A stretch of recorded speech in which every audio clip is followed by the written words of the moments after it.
때는 조선 중기, 나라 안팎으로 어지러운 소문이 흉흉하던 시절이었습니다. 도성 한양의 저작거리에는 이른 아침부터 밤늦도록 사람들의 발길이 끊이지 않았지요. 온갖 물건을 사고 파는 소리, 흥정하는 소리, 아이들 울음소리가 뒤섞여 활기가 넘치는 그곳에 언젠가부터 기이한 소문 하나가 안개처럼 피어오르기 시작했습니다. 저작거리에서도 가장 후미진 골목 한편에 매일같이 나타나는 젊은 여인이 있다는 것이었습니다. 비단 옷을 입은 것도 값비싼 장신구를 한 것도 아니었습니다.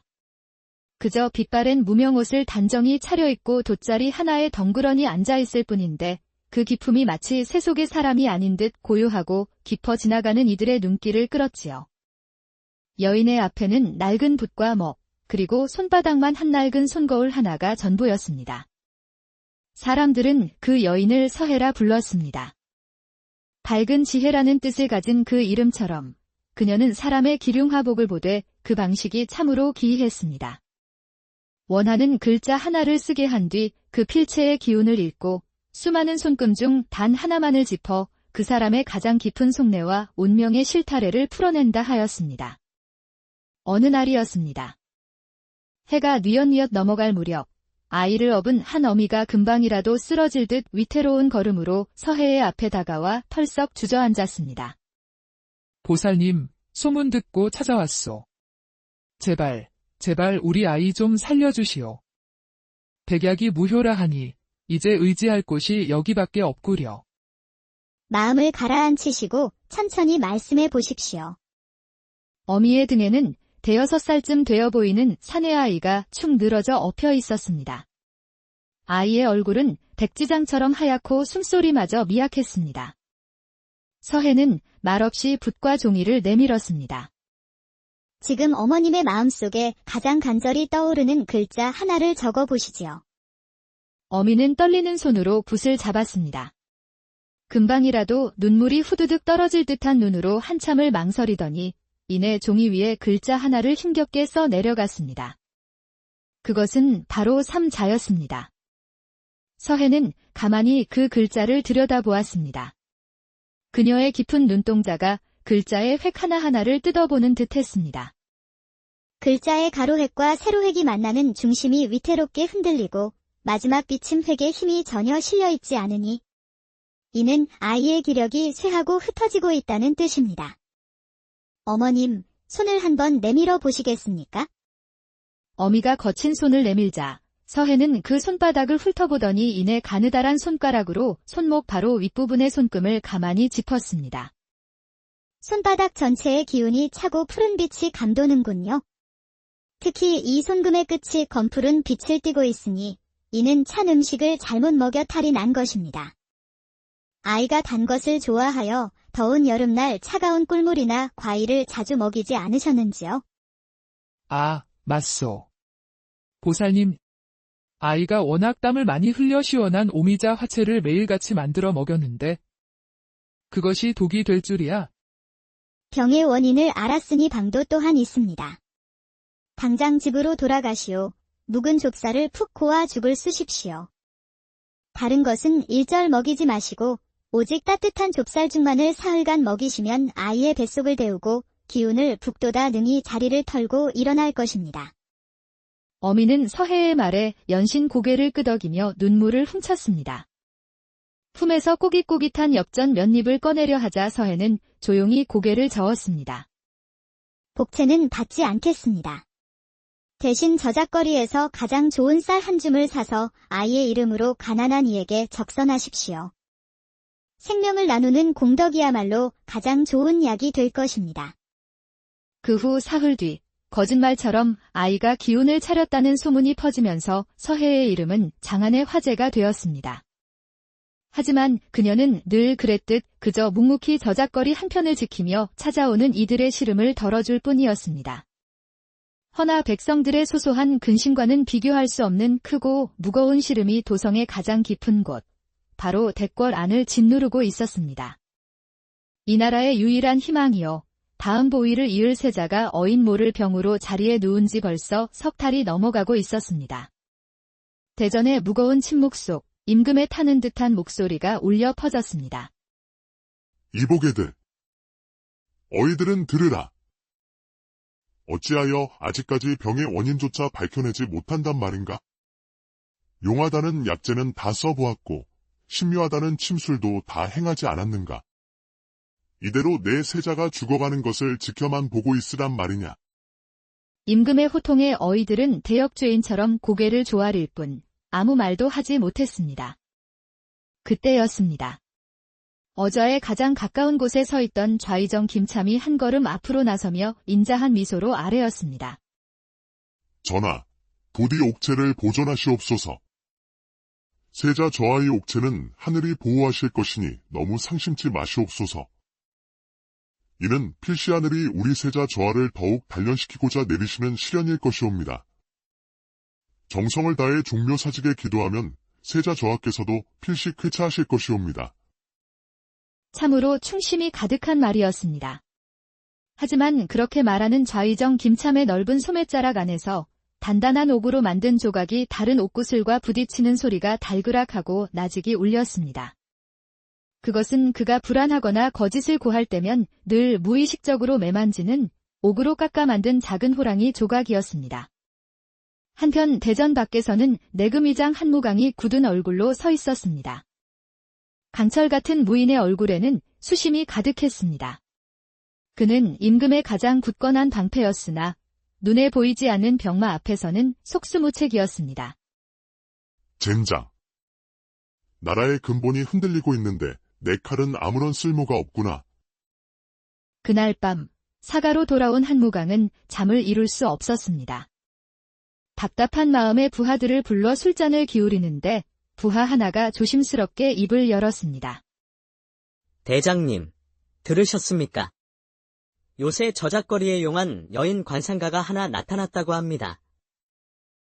글자 하나와 손금 하나로 사람의 속을 꿰뚫어 본다 하니 어찌나 용한지 죽어가던 아이도 살려냈다 하옵니다. 시끄럽다. 지금이 어느 때인데 근본도 없는 저작거리 계집의 소문을 입에 담는 것이냐. 하오나 대장님, 지푸라기라도 잡는 심정이라 하지 않습니까? 믿져야 본전이니 한번 찾아가 보시. 그만. 2번 다시 그따위 허무맹랑한 소리를 내 앞에서 꺼내지 말 거라. 한무강은 버럭 소리를 질렀지만 그의 뇌리에는 지푸라기라도 잡는 심정이라는 말이 계속해서 맴돌았습니다. 이튿날 그는 결국 자신도 모르게 저작거리로 향하고 있었습니다. 한무강은 허름한 무관의 복색으로 변복한 채 일부러 거친 걸음걸이로 서해의 앞에 섰습니다. 그는 의심과 경계가 가득한 눈으로 서해를 위아래로 훑어보았습니다. 당신이 그리 용하다는 관상가인가? 흥 어디, 내 앞길이 어찌 될지 한번 봐주시지. 붓을 잡고 나리의 길을 상징하는 글자 하나를 적어보십시오. 한무강은 잠시 망설이다 자신의 평생과도 같은 칼검 자를 단숨에 써 내려갔습니다. 획 하나하나에 무인의 기계가 담겨 있었습니다. 서해는 그 글자를 한참 들여다보더니 이내 한무강의 손을 청했습니다. 거칠고 굳은 살이 박인 그의 손바닥을 펼친 서해는 길고 곧게 뻗은 손금 하나를 가만히 짚었습니다. 시간이 얼마나 흘렀을까? 침묵을 깬 것은 서해였습니다. 글자에는 강철 같은 충심과 배지 못할 것이 없는 기계가 서려 있습니다. 하오나 칼날의 끝이 향하는 방향이 보이지 않고 안개 속에 갇혀 있으니 이는 죽은의 길이 막혀 나리의 칼 또한 갈 곳을 잃고 울고 있다는 뜻입니다.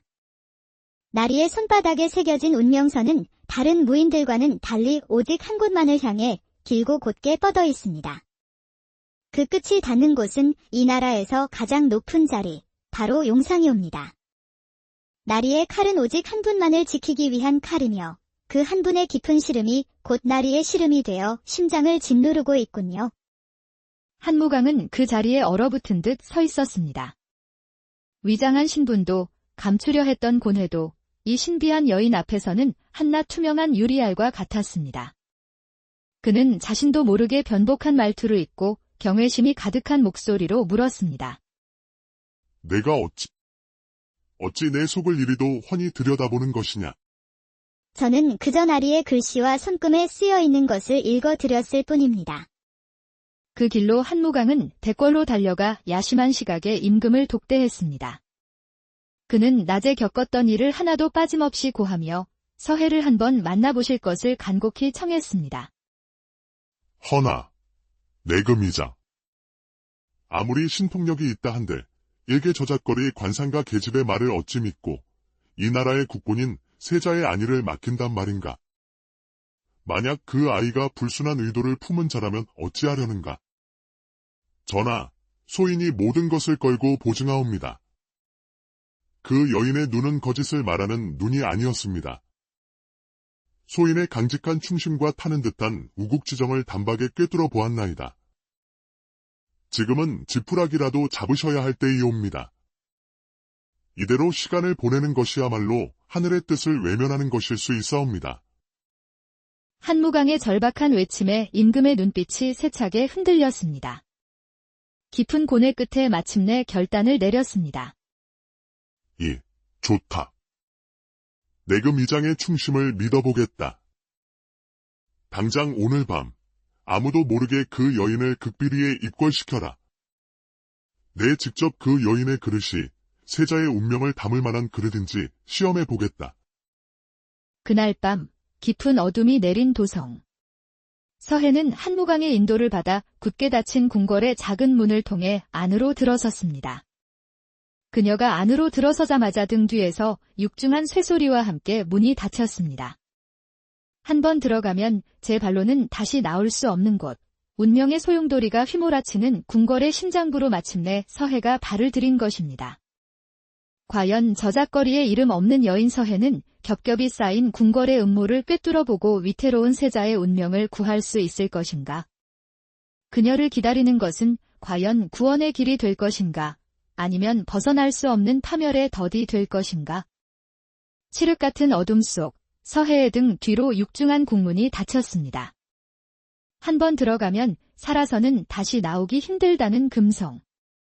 바로 그 심장부로 저잣거리에 이름 없는 여인이 발을 들인 것입니다. 그녀를 인도하는 내금위장 한무강의 발걸음 소리만이 차가운 돌바닥 위를 무겁게 울렸습니다. 얼마나 걸었을까? 마침내 두 사람이 도착한 곳은 임금의 침전이자 집무실인 편전이었습니다. 방 안에는 금방이라도 터질 듯한 침묵이 감돌고 있었고 촛대의 불꽃만이 용상에 앉은 임금의 고뇌 어린 얼굴과 그 곁에 선 좌의정 김참의 무표정한 얼굴을 위태롭게 비추고 있었습니다. 한무강의 기척에 임금이 무겁게 고개를 들었습니다. 그의 매서운 눈빛이 곧장 서해에게로 향했습니다. 내가 정령 글자 하나와 손금 하나로 사람의 운명을 본다는 저잣거리의 그 계집이냐? 산천도 호령할 듯한 임금의 위엄 앞에 보통 사람이라면 오금이 저려 말도 못할 터. 허나 서해는 미동도 없이 고요한 눈으로 임금을 마주하며 허리를 숙일 뿐이었습니다. 송구하오나 전하, 소인은 운명을 보는 것이 아니라 사람의 마음에 새겨진 길과 몸에 남겨진 흔적을 읽을 뿐이옵니다. 그때 곁에 서 있던 좌의정 김참이 코웃음을 치며 나섰습니다. 전하, 어찌 저런 미천하고 요망한 것을 말해 현혹되시옵니까? 지금 대궐 안에는 조선 팔도 최고의 어이들이 모두 모여있거늘 일개 계집의 농간에 국본이 옥체를 맡기시는 것은 아니되옵니다. 이는 종묘사직을 위태롭게 하는 일이옵니다. 김참의 목소리는 우렁찼고 그 말 또한 일리가 있었습니다. 임금의 눈빛이 다시 흔들리는 찰나 서해가 조용히 입을 열었습니다. 대감의 충심은 알겠사오나 때로는 가장 높은 산도 작은 들꽃 한 송이가 있어야 그 가치가 빛나는 법, 가장 뛰어난 어이들도 놓치는 것을 미천한 계집의 눈이 발견할 수도 있는 법이옵니다. 예, 좋다. 내 너의 그릇을 직접 시험해 보겠다. 당장 세자가 있는 동궁전으로 들라. 동궁전은 약재 다리는 냄새와 무거운 침묵만이 가득했습니다. 용상 위에는 장차 이 나라를 호령해야 할 젊은 세자가 금방이라도 꺼질 듯한 촛불처럼 위태롭게 누워 있었습니다. 서해는 말없이 세자의 얼굴을 살피고 맥을 짚어 보았습니다. 그리고는 이내 고개를 돌려 임금에게 청했습니다. 세자 저하께서 병상에 눕기 바로 직전 마지막으로 쓰신 글씨가 있다면 볼 수 있겠사옵니까? 잠시 후 어이가 조심스럽게 종이 한 장을 들고 왔습니다.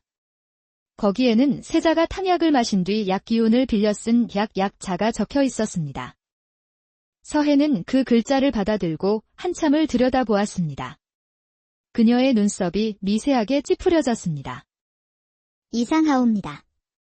분명 몸을 보하는 약을 뜻하는 글자이오나 이 글자에서는 병을 치유하는 생명의 기운이 조금도 느껴지지 않습니다. 지금 뭐라고 짓거리는 것이냐?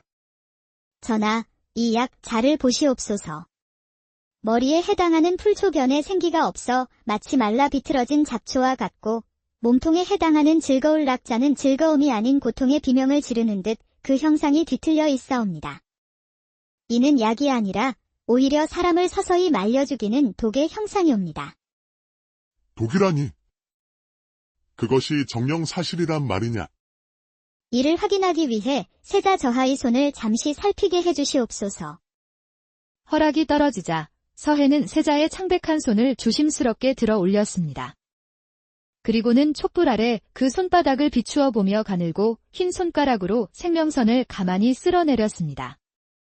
이윽고 그녀의 손가락이 한 곳에 멈추었습니다. 전하, 여기를 보시옵소서. 세자 저하의 생명선 한가운데 다른 금들과는 이질적인 흔적이 있사옵니다. 이는 마치 작은 호랑이가 날카로운 발톱으로 핥힌 듯한 흉터 같은 잔금이옵니다. 하늘이 내린 병이라면 생명선 자체가 흐려지거나 끊어질지언정 이리 사납고 인위적인 흉터가 생길 리 없사옵니다. 이는 명백히 외부의 사악한 기운이 세자 저하의 생명줄을 나날이 갉아먹고 있다는 증표이옵니다. 호랑이 발톱이라는 말에 좌의정 김참의 얼굴이 순간 굳어지는 것을 내금위장 한무강은 놓치지 않았습니다. 서해의 말이 끝나기 무섭게 김참이 버럭 소리를 질렀습니다. 이 요망하고 간악한 것. 감히 함부로 입을 놀려 국본을 능멸하고 조정을 어지럽히는구나. 여봐라. 당장 전연의 주리를 틀어 그 더러운 입을 찢어놓지 않고 무엇하느냐. 김참의 서슬 퍼런 외침에 내금위 병사들이 움찔하며 서해에게 다가서려는 순간 서해는 조금도 물러서지 않고 더욱 또렷한 목소리로 임금에게 외쳤습니다. 전하. 진실을 가리는 방법은 의외로 간단하옵니다. 지금 당장 세자 저하의 탕약을 전담하여 온 수어의 이진수를 대령시켜 주시옵소서. 그리고 신하들이 모두 보는 앞에서 똑같이 약자를 쓰게 하시옵소서. 만약 소인의 말이 거짓이라면 달게 목을 내놓겠사옵니다. 서해의 당당한 기백과 확신에 찬 눈빛의 임금은 마침내 결단을 내렸습니다. 좋다. 과인의 앞에서 진실을 가려보자. 당장 수어의 이진수를 대전으로 데려가라. 넓은 대전 안은 숨막히는 침묵에 휩싸였습니다. 임금이 용상에 앉아있고 그 아래로 모든 대신과 한무강, 그리고 서해가 서 있었습니다. 잠시 후 사색이 된 수어의 이진수가 끌려오다시피 대전 한가운데 꿇어앉았습니다. 그의 앞에는 붓과 벼루, 그리고 하얀 종이가 놓였습니다. 수어이는 듣거라. 그대의 앞에 놓인 종이에 약자를 쓰도록 하라. 전하. 어찌하여 갑자기? 전하. 이는 저 요망한 계집의 농간이옵니다. 어이에게 글씨를 쓰게 하는 것이 대체 좌의정은 조용히 하라. 어서 쓰지 않고 무엇하느냐? 임금의 추상 같은 명령에 어의 이진수는 어쩔 수 없이 붓을 들었습니다. 그의 손은 사시나무처럼 떨렸고 식은땀이 비 오듯 흘러내렸습니다. 그의 눈은 애처롭게 좌의정 김참을 향했지만 김참은 차갑게 외면할 뿐이었습니다. 마침내 이진수가 벌벌 떨리는 손으로 약자를 써 내려갔습니다. 글씨가 완성되는 순간 서해가 앞으로 나서며 손가락으로 그 글씨를 가리켰습니다. 보시옵소서, 전하. 어이가 쓴 글씨 또한 세자 저하의 것과 똑같이 비명을 지르고 있사옵니다. 범인은 바로 저자입니다. 바로 그 순간이었습니다. 서해의 외침이 끝나기가 무섭게 좌의정 김참의 넓은 소매 속에서 달그락, 파르르 하고 옥이 부딪히는 소리가 유난히 다급하고 거칠게 울려 퍼졌습니다. 자신도 모르게 소매 속 호랑이를 움켜쥔 것입니다. 그 소리를 놓치지 않고 서해가 마지막 일격을 날렸습니다. 전하. 지금 들리는 저 소리가 바로 증자이옵니다. 세자 저하의 손금을 핥히고 있던 바로 그 사악한 호랑이의 기운이 지금 바로 저기 좌의정 대감의 손 안에서 발버둥 치고 있사옵니다. 모든 신하들의 시선이 일제히 좌의정 김참의 소매로 쏠렸습니다. 당황한 김참이 뒷걸음질 치는 순간 그림자처럼 다가간 한무강이 그의 소매를 낚아챘습니다. 그러자 소매 속에서 섬뜩한 기운을 내뿜는 옥으로 만든 호랑이 조각이 쨍그랑 소리를 내며 대전 바닥으로 떨어져 굴렀습니다. 그것을 본 어의 이진수는 와르르 무너져 내렸습니다. 전하, 소인을 살려주시옵소서. 좌의정 대감께서 소인의 가솔들을 빌미로 협박하시어 매일 탕약에 아주 소량의 독을 타라 시켰사옵니다. 소인은 그저 시키는 대로 했을 뿐이옵니다. 모든 것이 밝혀지는 순간이었습니다. 김참은 얼굴이 잿빛이 되어 도망치려 했으나 한무강과 내금이 병사들에게 포위되어 그 자리에서 포박당했습니다. 그날 이후 의금부는 밤낮으로 불이 꺼지지 않았습니다. 좌의정 김참의 죄를 추국하는 과정에서 그의 영모 계획은 물론 과거에 저질렀던 온갖 악행들이 실타래처럼 줄줄이 풀려나왔습니다. 그리고 그 과정에서 몇 해 전 영모 사건으로 억울하게 멸문당한 어의 서광재가 사실은 김참의 계략에 의해 누명을 썼다는 사실까지 밝혀졌습니다. 한무강은 이 모든 사실을 임금에게 보고하며 마지막으로 놀라운 사실 하나를 덧붙였습니다. 전하. 그리고 저작거리의 그 여인 관상가는 바로 역적으로 몰려 억울하게 죽은 어의 서광재 대감의 유일한 핏줄, 여식이었사옵니다. 임금은 한동안 말을 잇지 못했습니다. 복수를 위해 살아남았을 법도 한데 그녀는 오히려 사람을 살리는 길을 택했던 것입니다. 며칠 뒤 세자는 완쾌하여 임금에게 문안 인사를 올렸고 조정은 안정을 되찾았습니다. 임금은 대전으로 서해를 불렀습니다. 그대의 지혜가 이 나라의 종묘사직을 구했다. 내 그대의 아버지인 서광재 대감의 억울한 누명을 풀어 신원을 복권시킬 것이며 그대에게는 내의원 정삼품의 벼슬을 내려 그 공을 치하하고자 한다. 모두가 부러워할 만한 영광이었으나 서해는 조용히 고개를 숙이며 사양했습니다. 전하의 성은이 만극하오나 소인은 벼슬을 감당할 그릇이 못 되옵니다. 소인의 자리는 약재와 침통이 가득한 약방이 아니라 시름에 잠긴 백성들의 이야기가 오가는 저작거리옵니다. 부디 소인이 있어야 할 곳으로 돌아가도록 윤허하여 주시옵소서. 임금은 그녀의 깊은 뜻을 헤아리고 더는 강권하지 않았습니다. 세월이 흘러 모든 것이 제자리를 찾았습니다. 저작거리 한편에는 여전히 서해가 앉아 있었습니다. 예전과 똑같은 허름한 차림이었지만 그녀의 눈빛을 무겁게 짓누르던 슬픔과 한의 그늘은 온데간데 없이 사라지고 맑고 따뜻한 지혜의 빛만이 가득했습니다. 가끔 술라를 돌던 내금위장 한무강이 멀리서 그녀의 모습을 말없이 지켜보곤 했습니다. 백성의 작은 시름 하나하나에 귀 기울이는 그녀의 모습을 보며 그는 조용히 미소 짓고 발걸음을 돌리곤 했습니다. 진실은 손바닥에 손금과 같아 억지로 감추고 구부리려 해도 언젠가는 제 모습을 드러내는 법이며 선한 마음은 꺾이지 않고 반드시 그 뜻을 이루는 법입니다. 글자 하나와 손금 하나로 나라를 구한 여인, 서해의 이야기는 그렇게 백성들의 입에서 이때는 조선 중기, 나라 안팎으로 어지러운 소문이 흉흉하던 시절이었습니다. 도성 한양의 저작거리에는 이른 아침부터 밤늦도록 사람들의 발길이 끊이지 않았지요. 온갖 물건을 사고 파는 소리, 흥정하는 소리, 아이들 울음소리가 뒤섞여 활기가 넘치는 그곳에 언젠가부터 기이한 소문 하나가 안개처럼 피어오르기 시작했습니다. 저작거리에서도 가장 후미진 골목 한편에 매일같이 나타나는 젊은 여인이 있다는 것이었습니다. 비단 옷을 입은 것도 값비싼 장신구를 한 것도 아니었습니다. 그저 빛바랜 무명옷을 단정히 차려입고 돗자리 하나에 덩그러니 앉아있을 뿐인데 그 기품이 마치 세속의 사람이 아닌 듯 고요하고 깊어 지나가는 이들의 눈길을 끌었지요.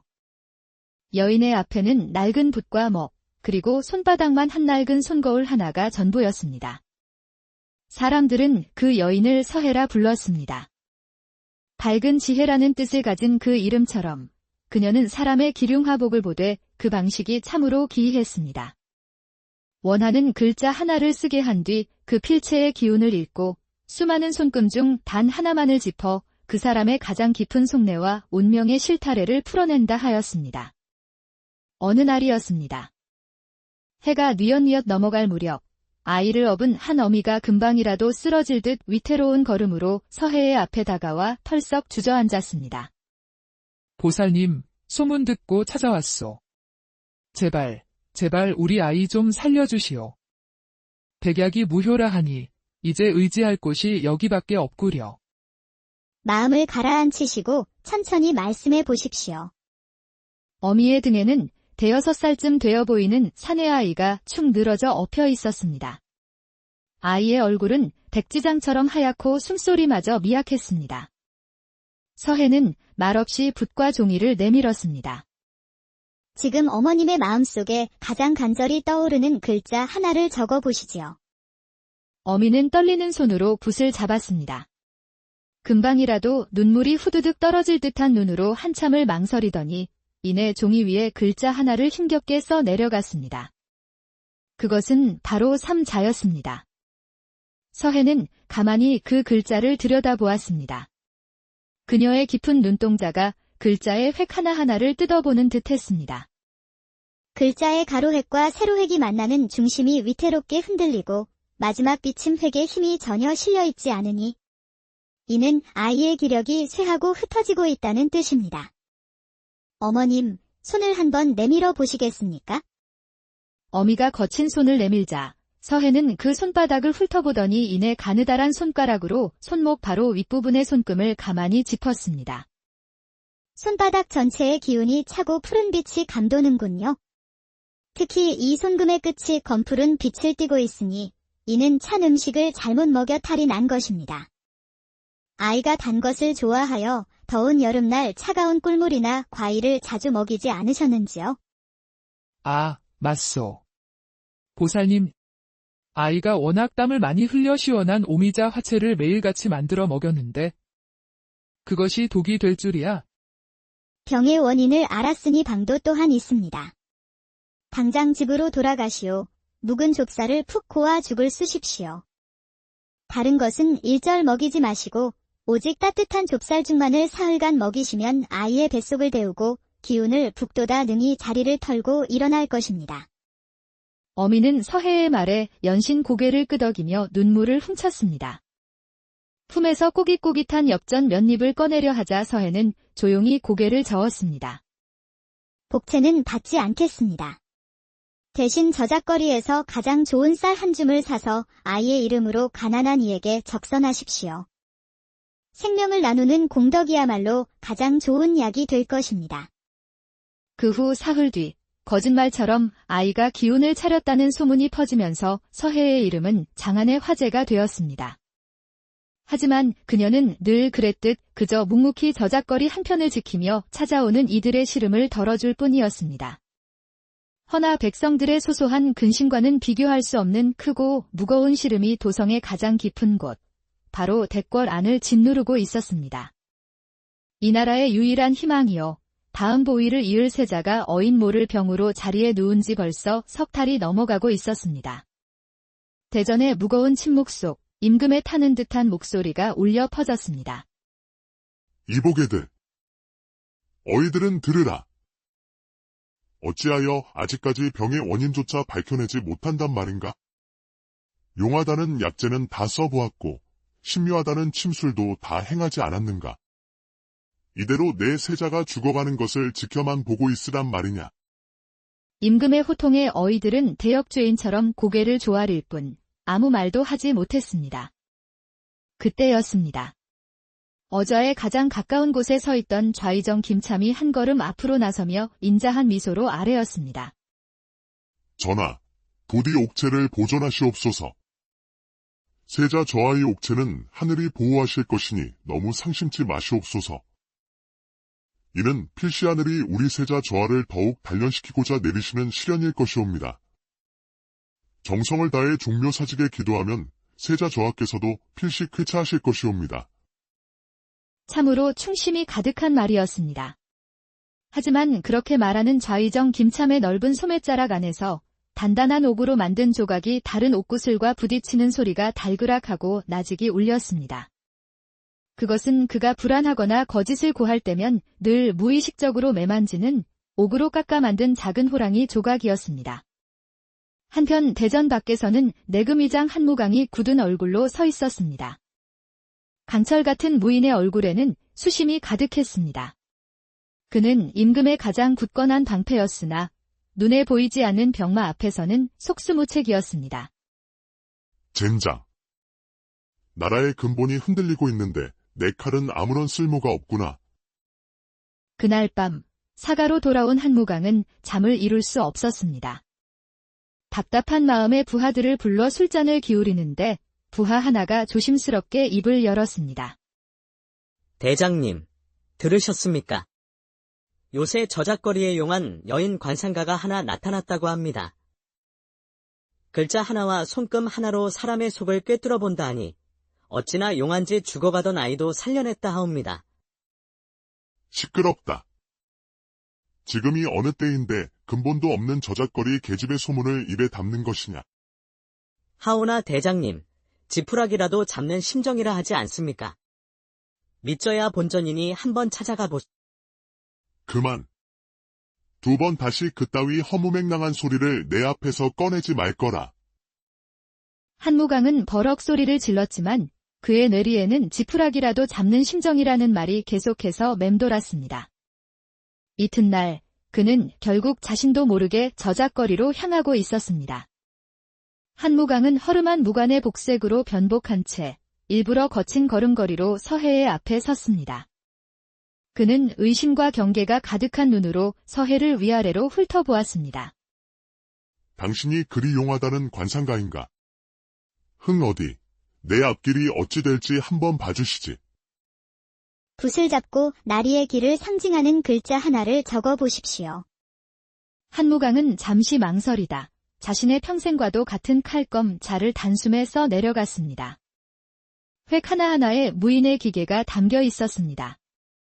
서해는 그 글자를 한참 들여다보더니 이내 한무강의 손을 청했습니다.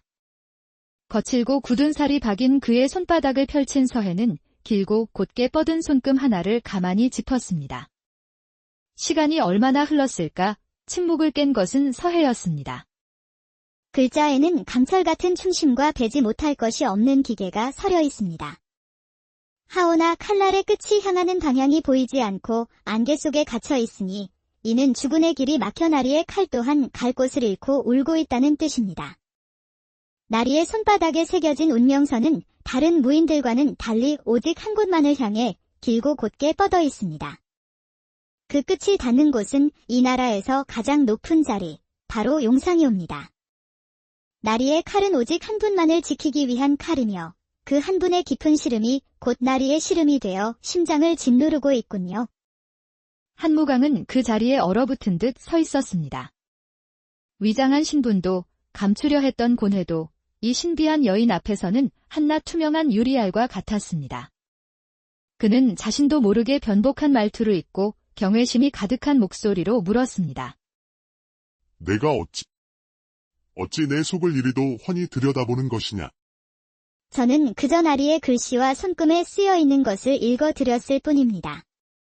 그 길로 한무강은 대궐로 달려가 야심한 시각에 임금을 독대했습니다. 그는 낮에 겪었던 일을 하나도 빠짐없이 고하며 서해를 한번 만나보실 것을 간곡히 청했습니다. 허나, 내금이장. 아무리 신통력이 있다 한들 일개 저작거리 관상가 계집의 말을 어찌 믿고 이 나라의 국본인 세자의 안위를 맡긴단 말인가. 만약 그 아이가 불순한 의도를 품은 자라면 어찌하려는가. 전하, 소인이 모든 것을 걸고 보증하옵니다. 그 여인의 눈은 거짓을 말하는 눈이 아니었습니다. 소인의 강직한 충심과 타는 듯한 우국지정을 단박에 꿰뚫어 보았나이다. 지금은 지푸라기라도 잡으셔야 할 때이옵니다. 이대로 시간을 보내는 것이야말로 하늘의 뜻을 외면하는 것일 수 있사옵니다. 한무강의 절박한 외침에 임금의 눈빛이 세차게 흔들렸습니다. 깊은 고뇌 끝에 마침내 결단을 내렸습니다. 좋다. 내금 이장의 충심을 믿어보겠다. 당장 오늘 밤 아무도 모르게 그 여인을 극비리에 입궐시켜라. 내 직접 그 여인의 그릇이 세자의 운명을 담을 만한 그릇인지 시험해 보겠다. 그날 밤 깊은 어둠이 내린 도성. 서해는 한무강의 인도를 받아 굳게 닫힌 궁궐의 작은 문을 통해 안으로 들어섰습니다. 그녀가 안으로 들어서자마자 등 뒤에서 육중한 쇠소리와 함께 문이 닫혔습니다. 한 번 들어가면 제 발로는 다시 나올 수 없는 곳, 운명의 소용돌이가 휘몰아치는 궁궐의 심장부로 마침내 서해가 발을 들인 것입니다. 과연 저작거리에 이름 없는 여인 서해는 겹겹이 쌓인 궁궐의 음모를 꿰뚫어보고 위태로운 세자의 운명을 구할 수 있을 것인가? 그녀를 기다리는 것은 과연 구원의 길이 될 것인가? 아니면 벗어날 수 없는 파멸의 덫이 될 것인가? 칠흑 같은 어둠 속 서해의 등 뒤로 육중한 궁문이 닫혔습니다. 한 번 들어가면 살아서는 다시 나오기 힘들다는 금성. 바로 그 심장부로 저작거리에 이름 없는 여인이 발을 들인 것입니다. 그녀를 인도하는 내금위장 한무강의 발걸음 소리만이 차가운 돌바닥 위를 무겁게 울렸습니다. 얼마나 걸었을까? 마침내 두 사람이 도착한 곳은 임금의 침전이자 집무실인 편전이었습니다.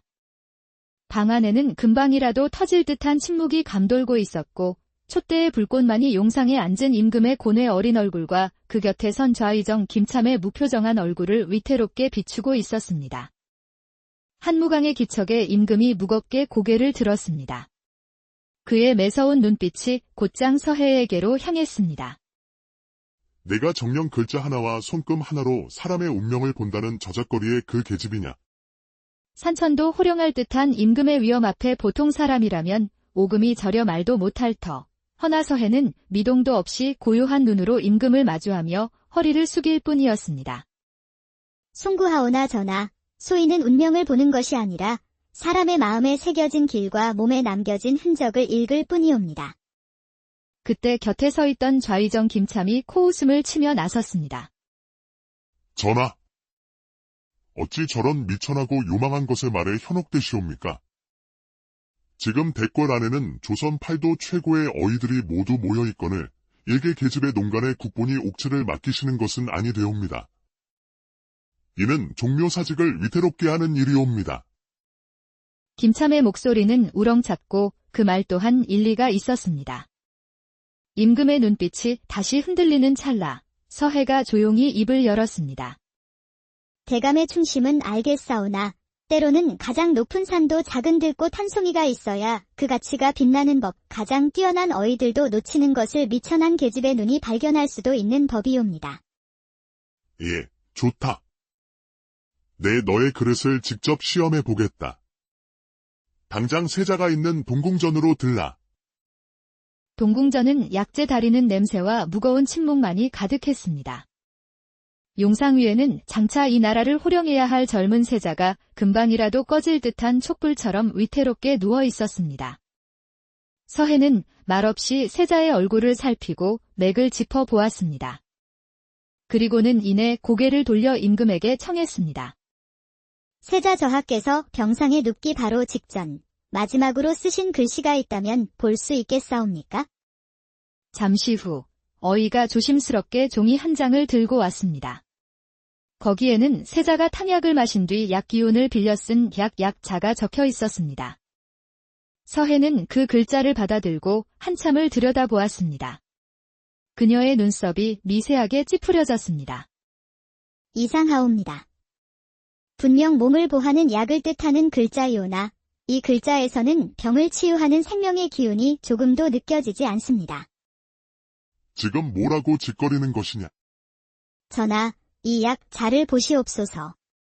머리에 해당하는 풀초변에 생기가 없어 마치 말라 비틀어진 잡초와 같고 몸통에 해당하는 즐거울 낙자는 즐거움이 아닌 고통의 비명을 지르는 듯 그 형상이 뒤틀려 있사옵니다. 이는 약이 아니라 오히려 사람을 서서히 말려 죽이는 독의 형상이옵니다. 독이라니. 그것이 정령 사실이란 말이냐?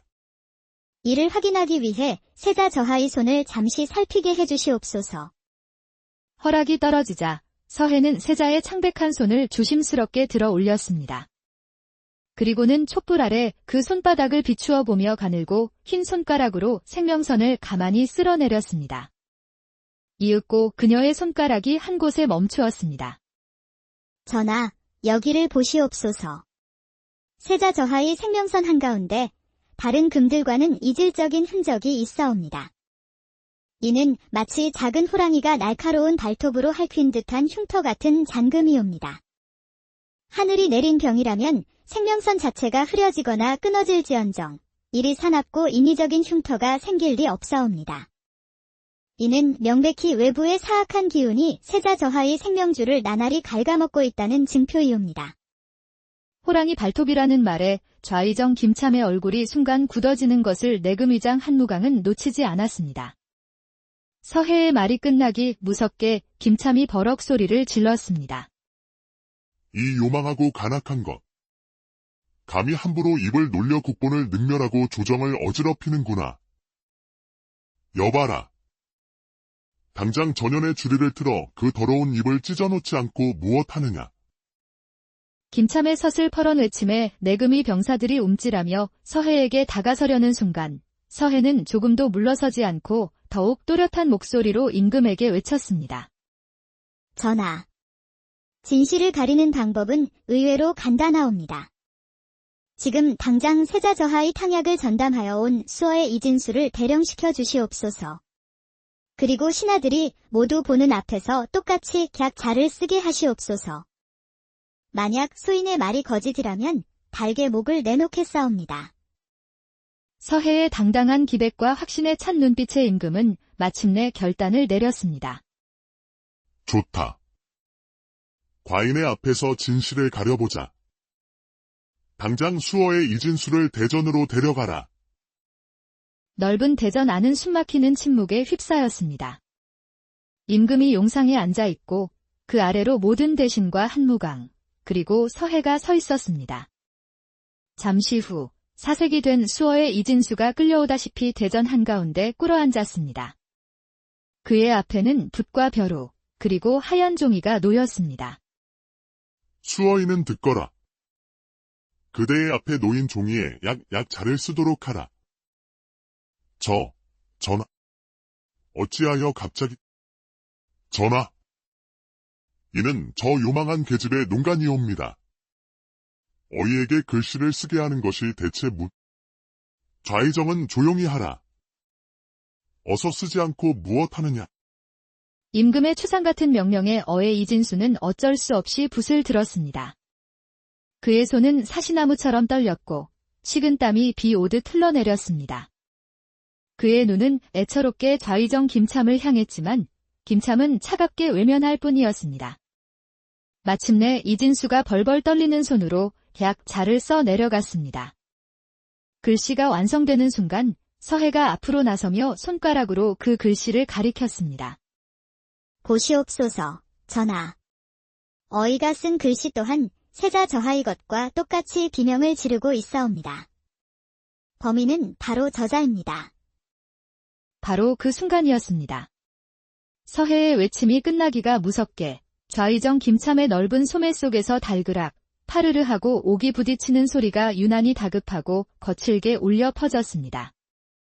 자신도 모르게 소매 속 호랑이를 움켜쥔 것입니다. 그 소리를 놓치지 않고 서해가 마지막 일격을 날렸습니다. 전하. 지금 들리는 저 소리가 바로 증자이옵니다. 세자 저하의 손금을 핥히고 있던 바로 그 사악한 호랑이의 기운이 지금 바로 저기 좌의정 대감의 손 안에서 발버둥 치고 있사옵니다. 모든 신하들의 시선이 일제히 좌의정 김참의 소매로 쏠렸습니다. 당황한 김참이 뒷걸음질 치는 순간 그림자처럼 다가간 한무강이 그의 소매를 낚아챘습니다. 그러자 소매 속에서 섬뜩한 기운을 내뿜는 옥으로 만든 호랑이 조각이 쨍그랑 소리를 내며 대전 바닥으로 떨어져 굴렀습니다. 그것을 본 어의 이진수는 와르르 무너져 내렸습니다. 전하, 소인을 살려주시옵소서. 좌의정 대감께서 소인의 가솔들을 빌미로 협박하시어 매일 탕약에 아주 소량의 독을 타라 시켰사옵니다. 소인은 그저 시키는 대로 했을 뿐이옵니다. 모든 것이 밝혀지는 순간이었습니다.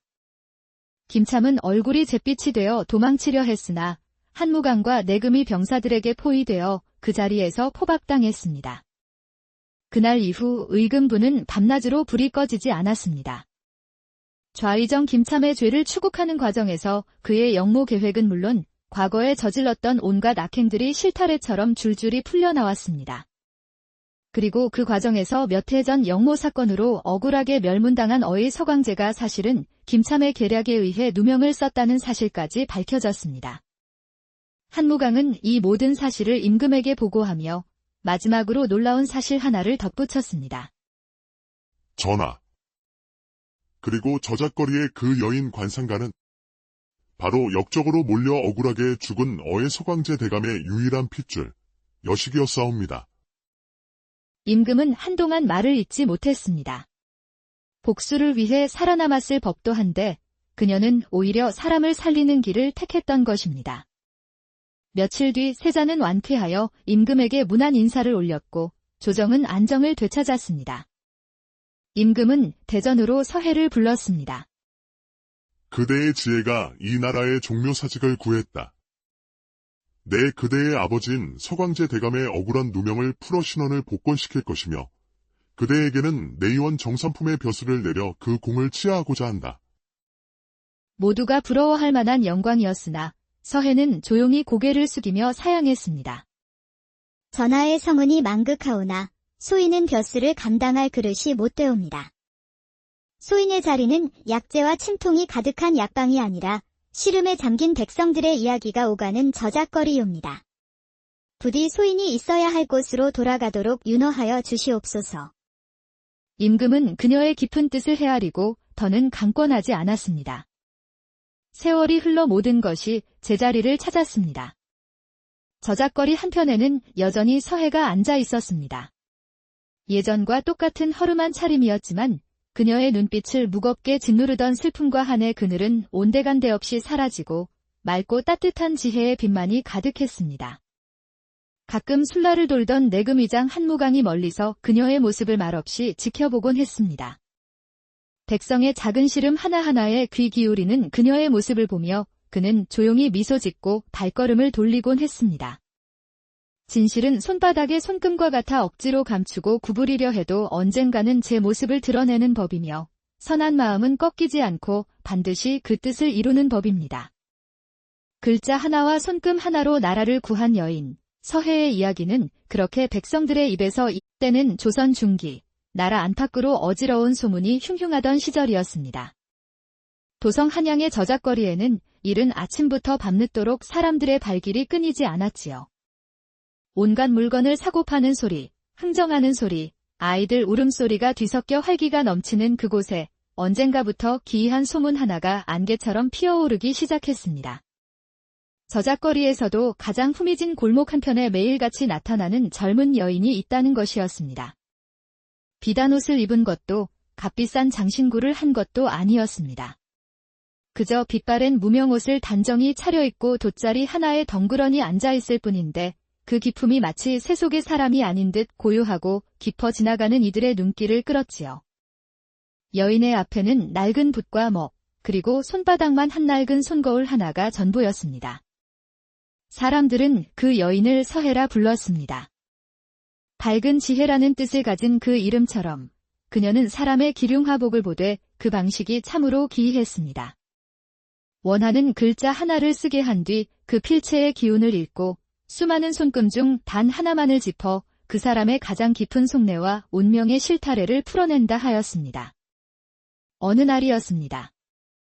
해가 뉘엿뉘엿 넘어갈 무렵 아이를 업은 한 어미가 금방이라도 쓰러질 듯 위태로운 걸음으로 서해의 앞에 다가와 털썩 주저앉았습니다.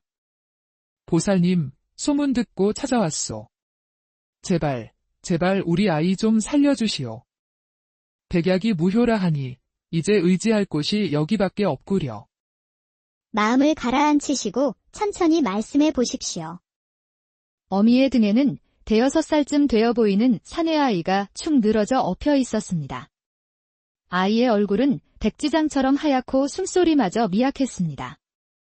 서해는 말없이 붓과 종이를 내밀었습니다. 지금 어머님의 마음속에 가장 간절히 떠오르는 글자 하나를 적어 보시지요.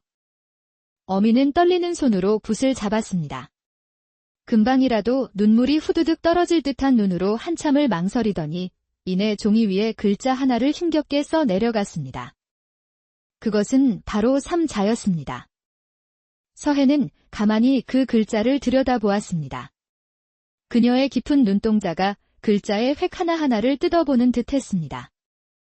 글자의 가로획과 세로획이 만나는 중심이 위태롭게 흔들리고 마지막 비침 획에 힘이 전혀 실려있지 않으니 이는 아이의 기력이 쇠하고 흩어지고 있다는 뜻입니다. 어머님, 손을 한번 내밀어 보시겠습니까? 어미가 거친 손을 내밀자 서해는 그 손바닥을 훑어보더니 이내 가느다란 손가락으로 손목 바로 윗부분의 손금을 가만히 짚었습니다. 손바닥 전체의 기운이 차고 푸른 빛이 감도는군요. 특히 이 손금의 끝이 검푸른 빛을 띠고 있으니 이는 찬 음식을 잘못 먹여 탈이 난 것입니다. 아이가 단 것을 좋아하여 더운 여름날 차가운 꿀물이나 과일을 자주 먹이지 않으셨는지요? 아, 맞소.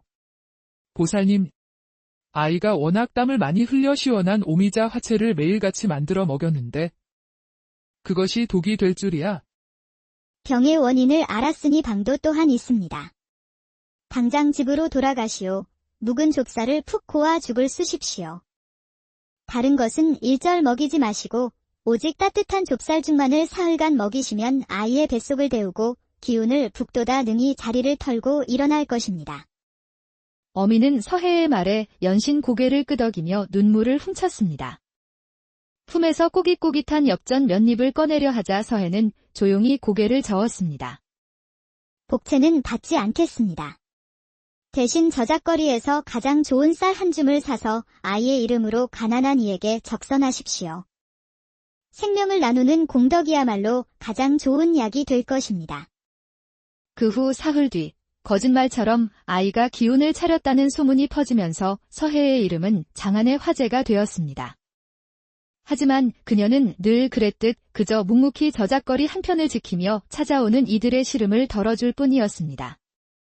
허나 백성들의 소소한 근심과는 비교할 수 없는 크고 무거운 시름이 도성의 가장 깊은 곳, 바로 대궐 안을 짓누르고 있었습니다. 이 나라의 유일한 희망이요. 다음 보위를 이을 세자가 어인 모를 병으로 자리에 누운 지 벌써 석 달이 넘어가고 있었습니다. 대전의 무거운 침묵 속 임금에 타는 듯한 목소리가 울려 퍼졌습니다. 이보게들, 어이들은 들으라. 어찌하여 아직까지 병의 원인조차 밝혀내지 못한단 말인가? 용하다는 약재는 다 써보았고 신묘하다는 침술도 다 행하지 않았는가?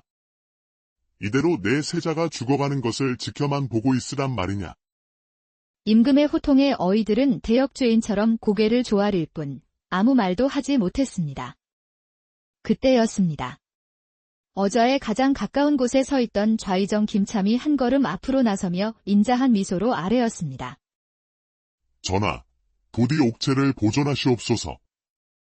세자 저하의 옥체는 하늘이 보호하실 것이니 너무 상심치 마시옵소서. 이는 필시 하늘이 우리 세자 저하를 더욱 단련시키고자 내리시는 시련일 것이옵니다. 정성을 다해 종묘사직에 기도하면 세자 저하께서도 필시 쾌차하실 것이옵니다. 참으로 충심이 가득한 말이었습니다. 하지만 그렇게 말하는 좌의정 김참의 넓은 소매자락 안에서 단단한 옥으로 만든 조각이 다른 옥구슬과 부딪히는 소리가 달그락하고 나직이 울렸습니다. 그것은 그가 불안하거나 거짓을 고할 때면 늘 무의식적으로 매만지는 옥으로 깎아 만든 작은 호랑이 조각이었습니다. 한편 대전 밖에서는 내금위장 한무강이 굳은 얼굴로 서 있었습니다. 강철 같은 무인의 얼굴에는 수심이 가득했습니다. 그는 임금의 가장 굳건한 방패였으나 눈에 보이지 않는 병마 앞에서는 속수무책이었습니다. 젠장. 나라의 근본이 흔들리고 있는데 내 칼은 아무런 쓸모가 없구나. 그날 밤 사가로 돌아온 한무강은 잠을 이룰 수 없었습니다. 답답한 마음에 부하들을 불러 술잔을 기울이는데 부하 하나가 조심스럽게 입을 열었습니다. 대장님, 들으셨습니까? 요새 저작거리에 용한 여인 관상가가 하나 나타났다고 합니다. 글자 하나와 손금 하나로 사람의 속을 꿰뚫어 본다 하니 어찌나 용한지 죽어가던 아이도 살려냈다 하옵니다. 시끄럽다. 지금이 어느 때인데 근본도 없는 저작거리 계집의 소문을 입에 담는 것이냐. 하오나 대장님, 지푸라기라도 잡는 심정이라 하지 않습니까? 믿져야 본전이니 한번 찾아가 보시. 그만. 2번 다시 그따위 허무맹랑한 소리를 내 앞에서 꺼내지 말 거라. 한무강은 버럭 소리를 질렀지만 그의 뇌리에는 지푸라기라도 잡는 심정이라는 말이 계속해서 맴돌았습니다. 이튿날 그는 결국 자신도 모르게 저작거리로 향하고 있었습니다. 한무강은 허름한 무관의 복색으로 변복한 채 일부러 거친 걸음걸이로 서해의 앞에 섰습니다. 그는 의심과 경계가 가득한 눈으로 서해를 위아래로 훑어보았습니다. 당신이 그리 용하다는 관상가인가? 흥 어디, 내 앞길이 어찌 될지 한번 봐주시지. 붓을 잡고 나리의 길을 상징하는 글자 하나를 적어 보십시오. 한무강은 잠시 망설이다 자신의 평생과도 같은 칼검 자를 단숨에 써 내려갔습니다. 획 하나하나에 무인의 기계가 담겨 있었습니다. 서해는 그 글자를 한참 들여다보더니 이내 한무강의 손을 청했습니다. 거칠고 굳은 살이 박인 그의 손바닥을 펼친 서해는 길고 곧게 뻗은 손금 하나를 가만히 짚었습니다. 시간이 얼마나 흘렀을까? 침묵을 깬 것은 서해였습니다. 글자에는 강철 같은 충심과 배지 못할 것이 없는 기계가 서려 있습니다.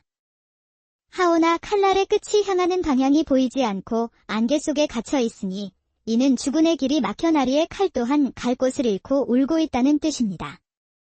나리의 손바닥에 새겨진 운명선은 다른 무인들과는 달리 오직 한 곳만을 향해 길고 곧게 뻗어 있습니다. 그 끝이 닿는 곳은 이 나라에서 가장 높은 자리, 바로 용상이옵니다. 나리의 칼은 오직 한 분만을 지키기 위한 칼이며 그 한 분의 깊은 시름이 곧 나리의 시름이 되어 심장을 짓누르고 있군요. 한무강은 그 자리에 얼어붙은 듯 서 있었습니다.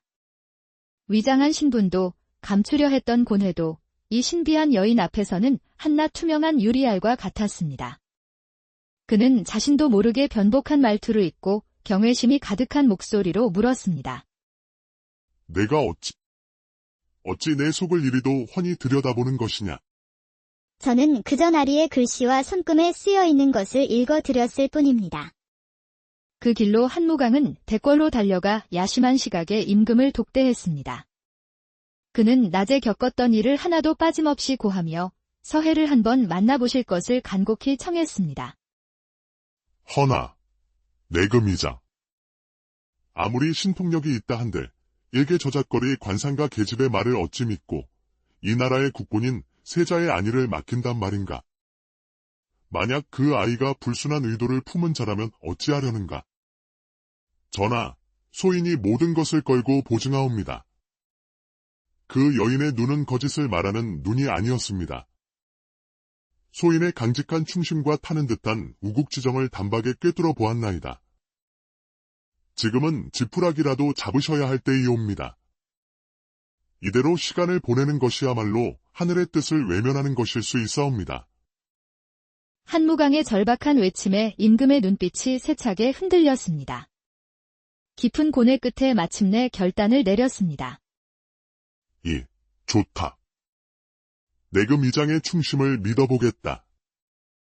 당장 오늘 밤 아무도 모르게 그 여인을 극비리에 입궐시켜라. 내 직접 그 여인의 그릇이 세자의 운명을 담을 만한 그릇인지 시험해 보겠다. 그날 밤 깊은 어둠이 내린 도성. 서해는 한무강의 인도를 받아 굳게 닫힌 궁궐의 작은 문을 통해 안으로 들어섰습니다.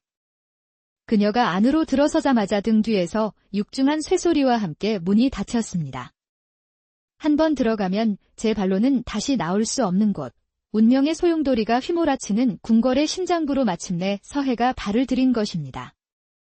과연 저작거리에 이름 없는 여인 서해는 겹겹이 쌓인 궁궐의 음모를 꿰뚫어보고 위태로운 세자의 운명을 구할 수 있을 것인가?